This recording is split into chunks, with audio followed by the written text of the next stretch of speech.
Hey guys, so I have not done a video in 2 months now. I didn't realize it had been that long, but we actually decided to try keto a few weeks ago. So we've been doing the keto lifestyle for a week and a half.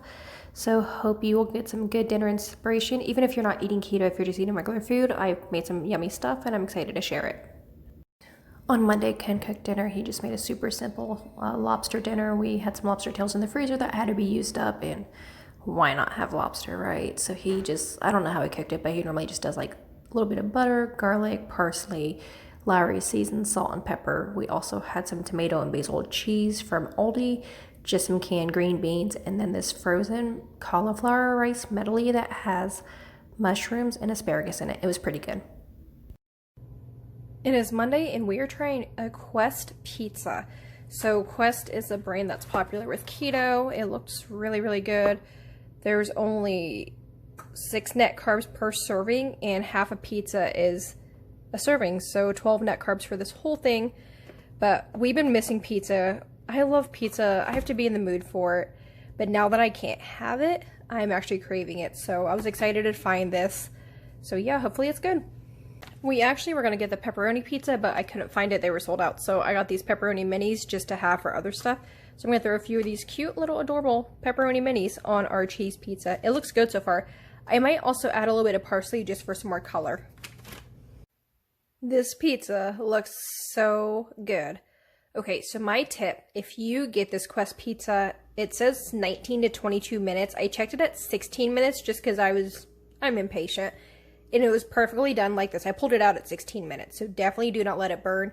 And then I didn't bake it on a baking sheet. I baked it directly on the wire rack in the oven to make it super crispy. So yeah, this looks super good. I cannot wait to dig in. On the side of the pizza, we got this Trader Joe's buffalo style chicken dip, and I dipped it in some cucumbers. I like this dip. It's actually pretty good. It's not super spicy, but it does have a kick to it. So if you like spice, you'll love this. If you don't like spice, you might not. So here's my plate. Seriously, the only time I don't feel guilty about eating half of a pizza. This half pizza is 330 calories, which is quite a bit, but my side literally is some cucumber and then this buffalo chicken dip from Trader Joe's. And then for my beverage, I'm just having this. I got it because the raspberry lime sounded really good, and I haven't found any other brand, especially like the generic brands that have that. So it was a little pricey. It was $6 for like $3 or $4, but I really wanted them. It's Tuesday, and we are having my brother-in-law's over for dinner, so I decided to make like a little keto type feast. Not really a feast, but keto friendly stuff. So here we just have some green beans, onions, bacon, butter, and garlic. Just some sauteed mushrooms. I got a pack of mushrooms for $1 yesterday, so I just added that with butter, garlic, salt, seasoned salt, and pepper. And then I'm waiting to put the salmon in until they get here because, you know, salmon doesn't take forever and I don't want it to get cold, but I just did salmon and lemon herb seasoning. And then this guy, I'm doing air fried cauliflower, and then I'm going to toss it with some buffalo sauce. So this should be really good. So I'm super excited to eat dinner. It smells amazing in here. So here's my plate. We have those garlic mushrooms, which were freaking amazing. This salmon turned out great. I only took half a piece originally, but I went back for the other half, and then I ate a little bit of Ken's because he didn't eat it all. I was starving that night. The buffalo cauliflower and the green beans, everything was so good. And then, of course, the Trader Joe's drink because those are yummy as well.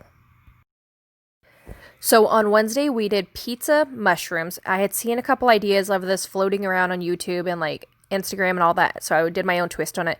So we took the baby portobello mushrooms, I detached the stem and just threw that on the compost bank, so I didn't have a purpose for it that night. Normally I don't try to waste food, but I did that night. And then I also cleaned up the edge of the mushroom a little bit just to create more of a surface area to stuff it with. And then what I ended up doing is I brushed the inside of those with some extra virgin olive oil and chopped up those tomatoes and put the tomatoes inside the mushrooms and then put that in the oven at 350 degrees for 10 minutes. My purpose of that was to roast the mushrooms and the tomatoes a little bit since we weren't using a tomato sauce.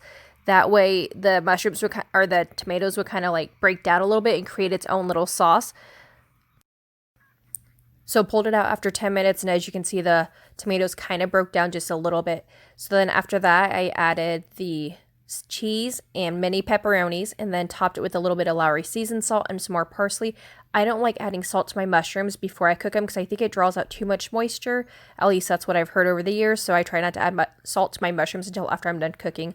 So yeah, I kind of smushed the tomatoes down. I added the cheese. I added the pepperoni, some Lowry seasoned salt, and some parsley, and threw it back in the oven for 10 minutes at 350. Seeing eyes of mine, you see, there are no trees inside of me. In this desert.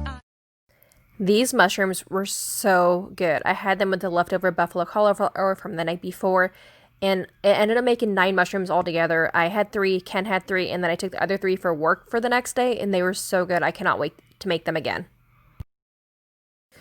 So on this night, Ken made dinner because I worked, and he did a snack plate. So he did canned asparagus, which I hate canned asparagus, but he loves it.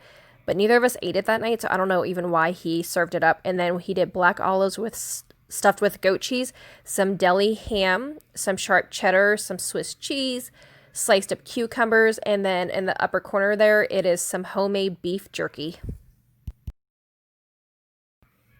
It is Friday, and we cannot have Chinese food right now. At least I can't figure out a keto version of Chinese food. So we did Chick-fil-A, we did the grilled chicken nuggets, and then we each did a salad.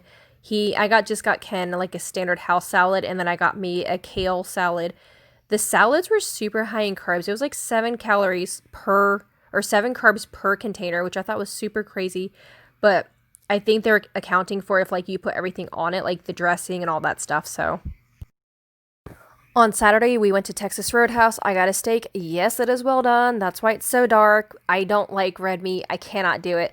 We ended up getting a side of chili. I did not eat those crackers, even though they put them in the package, although I said I didn't want them. I got a side salad, and then we had done a steak and shrimp special, so we also each got a grilled shrimp skewer. Those were so good, and no, we didn't eat the bread on that either, but yeah, Texas Roadhouse, even keto, was the bomb. Thanks for watching this week's What's for Dinner. I know I've been gone for 2 months. My plan is to start uploading every week again, but we shall see how that goes because I am pretty lazy, to be honest. But yeah, thanks for watching and have a great week. Seeing eyes of mine, you see, there are no trees inside of me.